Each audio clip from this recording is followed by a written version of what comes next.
Have you ever felt like a brand just gets you? A brand that seemingly to share your values, that speaks your language. You aren't just a customer, you are a part of community, a movement. Now, for a few years, a Swedish oatmeal company called Oatly was exactly that. It wasn't just their oatmeal, it was their voice. In a world of bland corporate speak, Oatly was rebellious, funny, and refusingly honest. Now, they ran an ad said that their product was like a milk, but made for humans. They even published the environmental footprint on their products right on the cartoon. They weren't just selling a product, they were selling a promise. A promise of transparency, sustainability, and a better food future. They built a powerful relationships with their audience, a community of believers.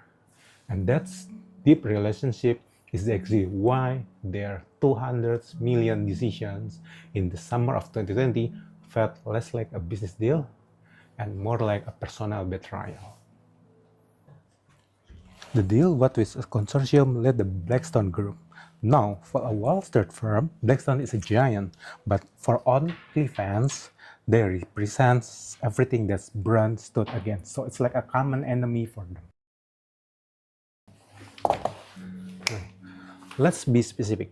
Blackstone was the majority owner of a company, Hidrovias do Brasil, which was accused of contributing to the destruction of the Amazon rainforest through infrastructure project.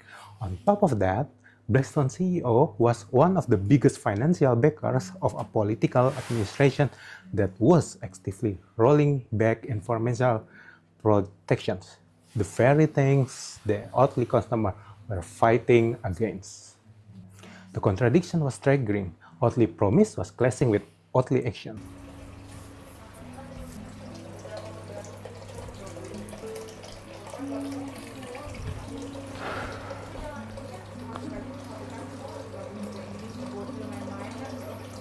And then community noticed. The backlash was instant. This is a perfect moment to pause the story and define what was actually happening. In our field, we differentiate between risk, issue, and crisis. The risk was the decision itself. Oatly leadership no partnering with Blackstone could upset their audience. The issue emerged when people started talking, questioning the deal online. But it became a full-blown reputational crisis when the outrage exploded and boycott Oatly started trending. A crisis is an issue that escapes your control and threatens the very identity of your organizations. More importantly, it's a crisis stakeholder mismatch. A company has many stakeholders, its investor, its employee, its customer. Oatly prioritizes the needs of its new investor over the deeply held value of its customer. When those two groups are in the direct oppositions, they clash each other and you have the recipe for a disaster.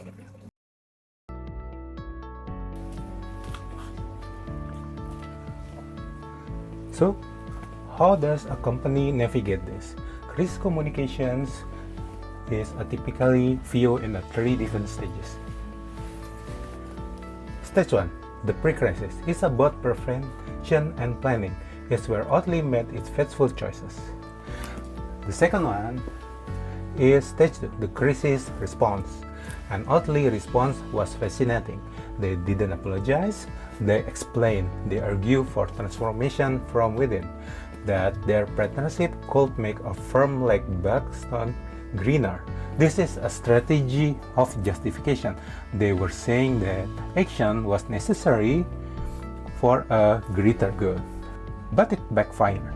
Why? Because they failed to understand the emotion of betrayal. Their logical defense felt like a dismissal of their community valid feelings. And finally, stage 3, the post-crisis. This is recovery and learning. But what culty stories show that is that this stage is never truly over. And here is the most complex part of the story. The outrage and the boycotts didn't stop Oatly growth. In 2021, they went public in a massive 10 million IPO. Financially, the decision seemingly paid off, but the reputational damage was a long tail. A year later, a UK advertising watchdog banned one of the Oatly ads for making misleading environmental claims.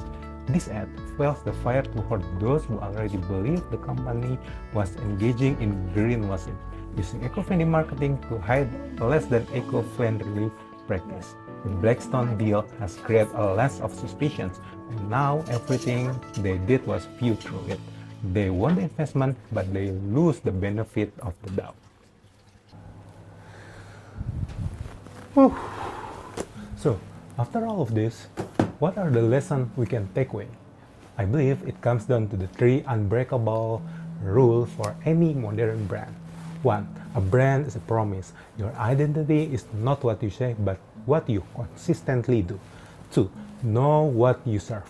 You must understand the core value of your most loyal audience because they are the guardians of your brands.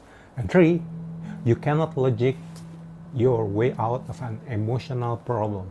When you break trust, the first step isn't to justify, it's to listen and acknowledge this feeling of betrayal.